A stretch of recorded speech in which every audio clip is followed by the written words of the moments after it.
Matthew, Frank, today you are talking about good vocational teaching and learning and the publication of a suite of case studies that have been developed by Ofsted, working in partnership with the Commission on Adult Vocational Teaching and Learning and the Education and Training Foundation.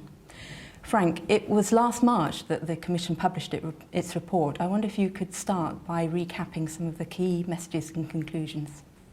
I think one of the most important things we wanted to do in the report was to highlight what outstanding vocational teaching and learning looked like, and then more particularly to spell out what the characteristics of it were. And there were 4 characteristics, I think, which have been picked up and used. For work to be vocational, it has to have line of sight to work, be delivered by dual professional staff with industry standard facilities, and provide an escalator to higher level provision. Matthew, what was Ofsted's response to the Commission report, and where did the idea of the case studies come from? Good practice has always been at the bedrock of what Ofsted does, about sharing that good practice.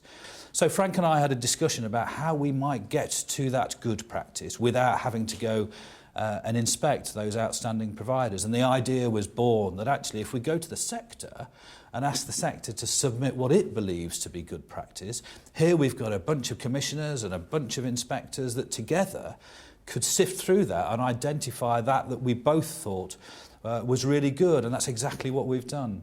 Can you talk in a bit more detail about how the case studies were selected? We put a joint request out to the sector for anybody to identify good practice, and we sent out a template to make sure that people were very succinct in their summary of what it was that they were doing, but most importantly what impact they believed it to be having.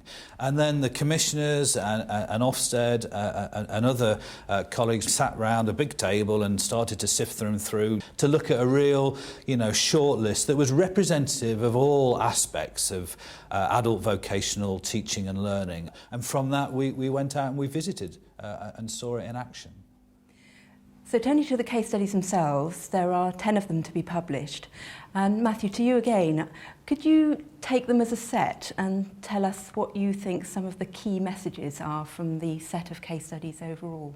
What's really important is the learning that comes out at the end. So we've seen some brilliant examples where there's great use of technology, but then there's other great interaction with employers, all of the ingredients that come together in different ways. So what's really important is that learners are motivated, they enjoy what they're doing, and they're learning. And these examples taken collectively really do give a good representation of that. And Frank, from the Commission's perspective, how do the case studies extend and explore further some of the conclusions that the Commission reached about good vocational teaching and learning? If you use those 4 characteristics as lenses to look at provision, line of sight to work, dual professional staff, industry standard facilities, escalated to higher levels, I was delighted to see that this provision embodied it. So I'd really commend everybody to read it, and as they read the reports, apply those lenses to their own thinking and to their own provision. Matthew, we've already talked about the journey here that the Commission has already been on, and this is another step in that journey. But I think we would all hope that this wouldn't be the end. I wonder what you would like to think that the impact of these case studies might be.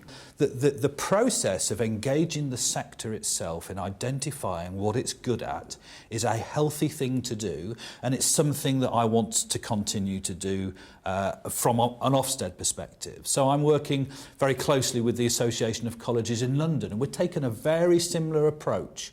I'm also working with NIACE, and we're doing a very similar approach. So in terms of the sector identifying its own good practice, I'm going to continue that particular journey as well. And Frank, from your perspective, how do you think these case studies might be of benefit to the vet system? The real intention ultimately is that we have a vet system that stacks up and compares to any system internationally, anywhere in the world, and most importantly, begins to provide a pipeline of homegrown talents, which will help us to continue to compete economically. So it was never the end. I think it was a kickstart of a process.